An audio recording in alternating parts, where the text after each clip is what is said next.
Phoebus and Fort Monroe areas into a destination are now working together. It's all centered around the release of a new beer. News 3 reporter Anthony Sabella is live in Hampton with how this partnership came together. Anthony, good morning. Hey, good morning. So OOZLEFINCH Beers and Blending behind me here opened here on Fort Monroe back in 2016. And then just about a mile up the road in the Phoebus neighborhood here in Hampton, MANGEAUX opened right around the same time. Since then, both have become real destinations, bringing a lot of people to this part of town. And now the two successful businesses are partnering together with a new beer. Take a look here. This is one of the newest beers here at OOZLEFINCH. It's called It Takes Two to Mango. Pretty witty, right? It's a sour ale with vanilla, lime, and of course, mango in it. The brewery says it wanted to make a beer that brings MANGEAUX's famous mango preserves to life in the craft brewery scene. It's a delicious nod to the three ladies behind that restaurant who have really taken off with their company, Simply Panache, completely changing the Phoebus neighborhood here in Hampton. So coming up a little bit later here on News 3, we're actually going to head inside OOZLEFINCH. We're going to talk with the owner to learn more about how this partnership came to be. We're also going to check in on MANGEAUX and see how they're incorporating this new beer into their already very delicious menu. I can't say enough about it. So really excited about this morning. Get to try some beer, maybe try some food. It should be a fun time. We're live here in Hampton. Anthony Sabella, News 3. Anthony's getting the party started early, right? Coming up, a lot's going to look different this Thanksgiving. Coming up, what is changing with Thanksgiving turkeys when it comes to COVID-19?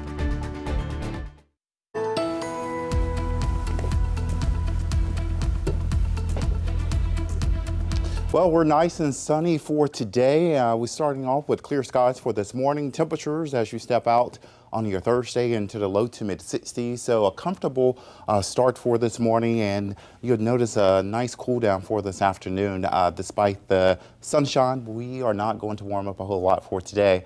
There's a live look from the ocean front, so nice and dark this morning. 66 for most areas. North Carolina into the low 60s in some spots. High pressure is going to provide us with the sunshine for today. This is the cold front that just slid through, and now the winds are shifting coming in from the north. So that is going to allow us to really cool off for today. Also suppress any chances of rain for today, but high pressure is just not going to hang around for too much longer. It's going to move out and open the door for some showers to move in. Coming up, I will track that rain for you. It's coming from the Gulf of Mexico, so some of those showers can be tropical. Some of them are going to be downpours. So I'll have that coming up in your first morning forecast. It is 5:24. The Mercy Chefs are back on the road. Reports with based organization preparing to travel to Florida in response to Hurricane Delta. The team is gathering equipment and preparing to serve meals. We know the people there. We've already made calls. We have potential sites to land, regardless of where the track takes the storm and where we'll set up and who we'll partner with. Hurricane Delta, as KJ has showed us this morning, set to make landfall somewhere at the central Gulf Coast later this week. The group says the bigger the storm, the bigger their response. Well, mystery illness is affecting local horses. Some have already died. News 3 reporter Julio Villa takes us to a stable where it's happening. New Hope Stables has turned into a makeshift medical ward for these horses. Are you waking up a little bit? And the confusion is growing. After 2 long weeks, we still don't know what the cause of the sickness is. Just what could it be?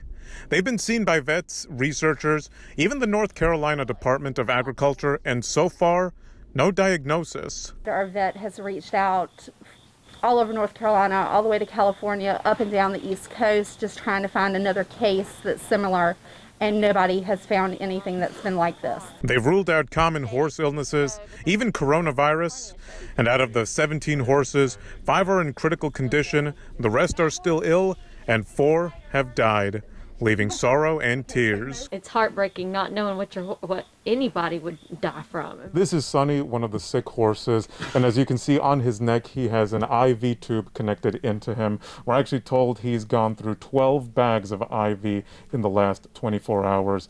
In fact, several of the other horses here are also taking IV. And he's developed a cough. And a number of volunteers tending to them night and day, especially Kaylin Russell. 2 of the horses that died, she rode in competitions and won. I just couldn't believe it. I mean, that was 2 in, 4 days? Yeah. They were my best friends. I don't know how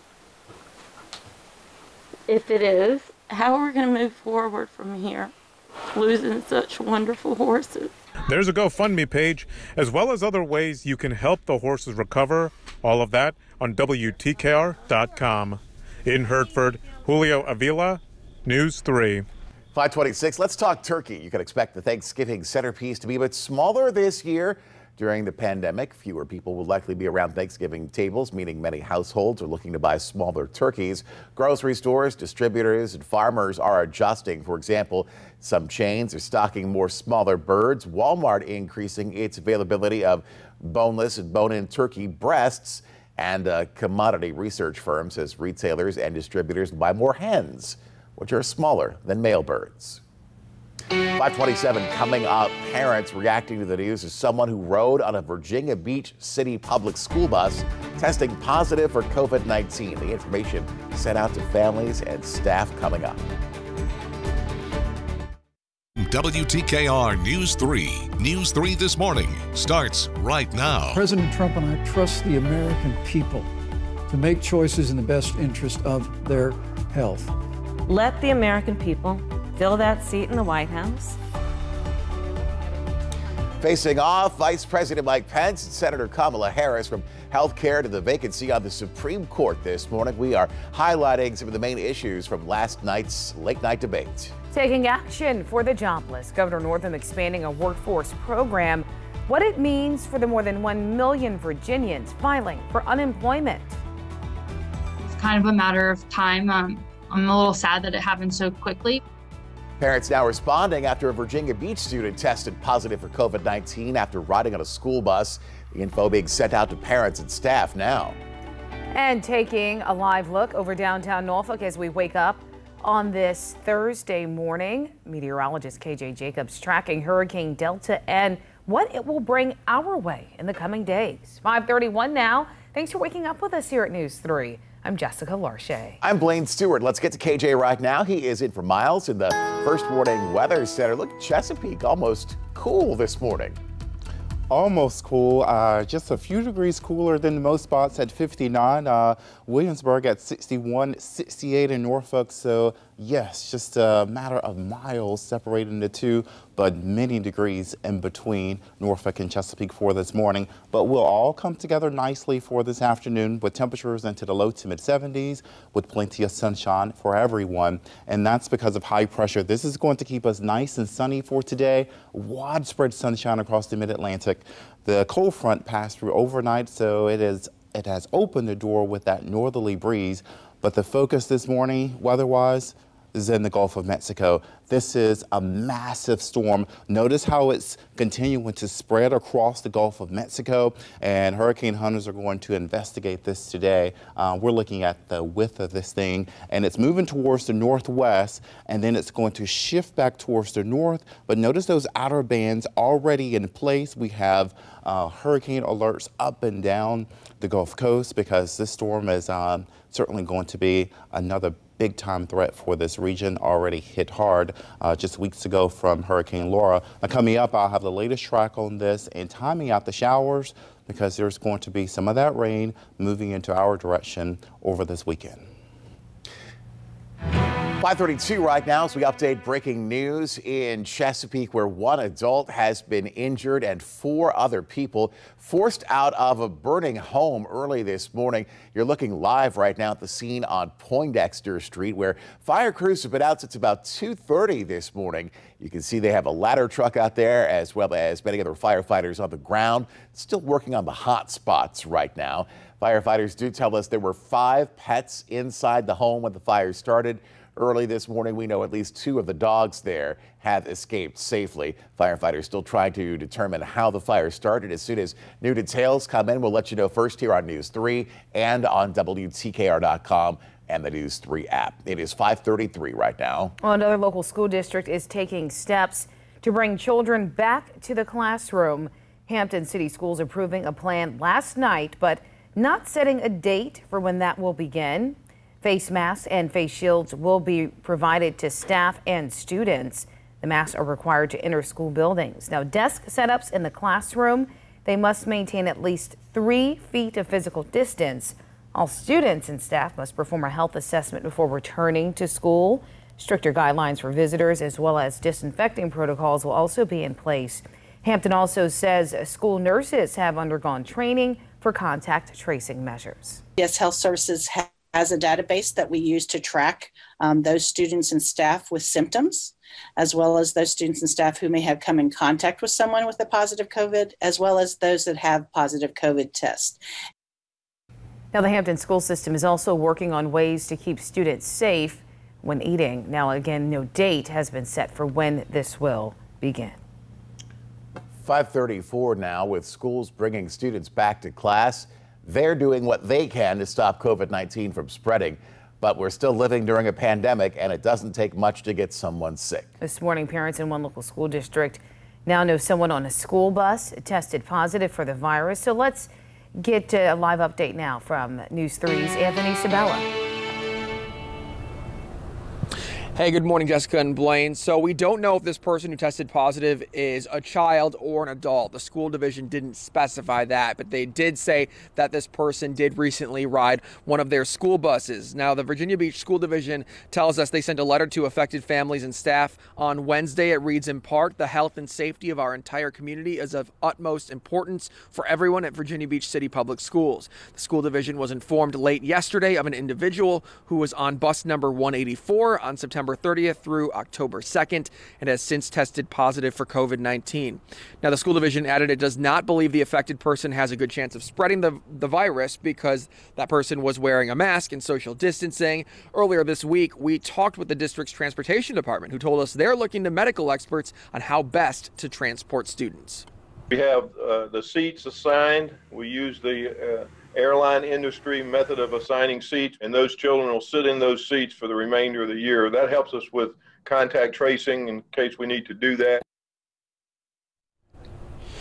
Now, we also spoke with a parent from Virginia Beach Schools for reaction to this news. She told us that she actually chose virtual learning for her child this semester, but she's also sad to hear that this happened so quickly. Now, Virginia Beach Schools tell us the 14-day quarantine period for this person who tested positive ends on the 16th. This person won't be back on the bus or inside a building until released by their provider, their medical provider, or they meet those CDC guidelines. Anthony Sabella for News 3. 5:36 now. Parents in Suffolk are going to be surveyed over the next few days about that school system's plan to reopen, and the school board will hear the recommendation tonight. The school system's instructional task force is recommending bringing pre-K through 5th grade students into buildings 2 days a week starting November 16th. Special education students would be in classrooms 4 days a week. Then on November 30th, grades 6 through 12 would return for 2 days a week. The school board will take a closer look at this proposal during its meeting at 7 tonight. The Portsmouth City School Board will also meet tonight to talk about a plan to reopen for the second 9 weeks. Now let's take a look at the latest coronavirus numbers across Hampton roads. Our area made up just over 11% of the latest cases across the state. Number of local cases rose by 59 across our region. On the south side, Virginia Beach leading the way with 15 new reported cases. Norfolk reporting 13 cases and Chesapeake reporting 9. And on the peninsula, Newport News, the only area to see a double-digit increase at 12 additional cases. Hampton and James City each reporting 3 new cases. And as we take a look at the number of coronavirus cases in Virginia, altogether, health officials reporting a little more than 500 new cases since Tuesday, which brings the total number of coronavirus cases to more than 153,000 in the state.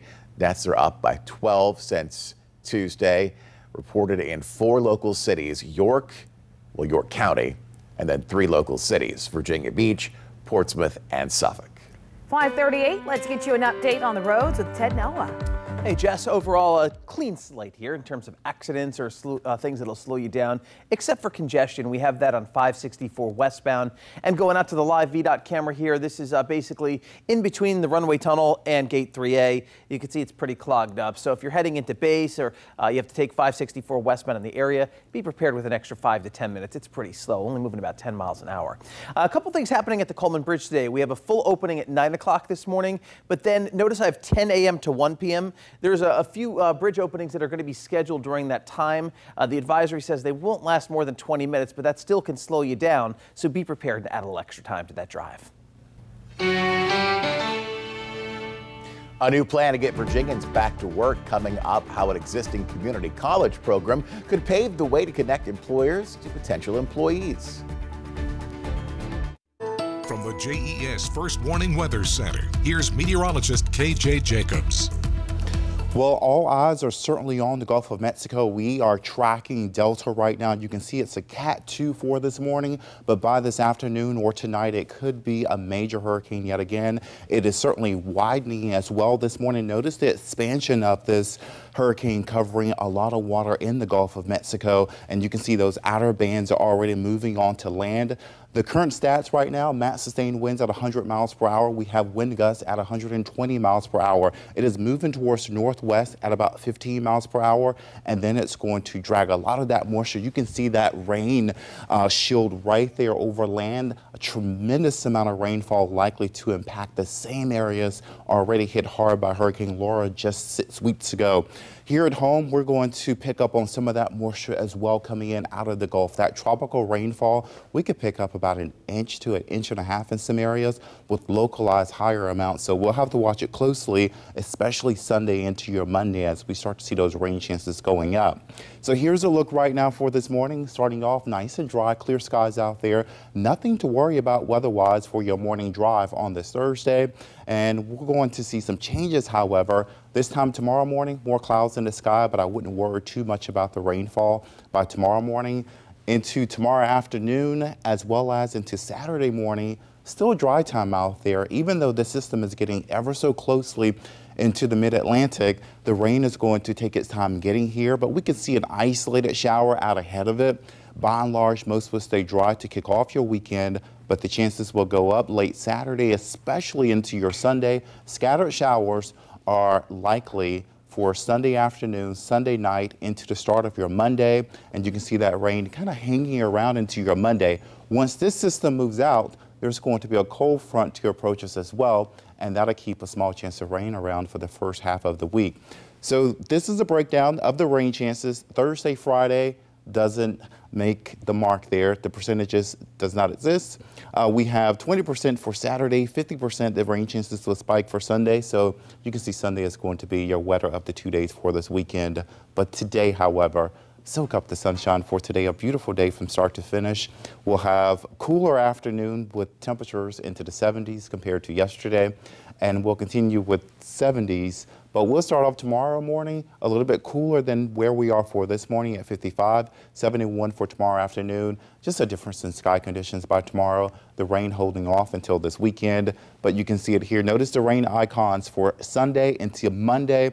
Indication that wet weather is certainly likely sandwiched in between the span of a couple of days. Okay, 5:45. A vice presidential debate unlike any in recent memory. As you would expect, the COVID-19 issue dominated the night. Donnie Bacchus shows us the candidates were more civil, but just as divided as their running mates were in the first debate. The coronavirus pandemic was center stage last night with plexiglass dividing Vice President Mike Pence and California Senator Kamala Harris. The American people have witnessed what is the greatest failure of any presidential administration in the history of our country. From the very first day, President Donald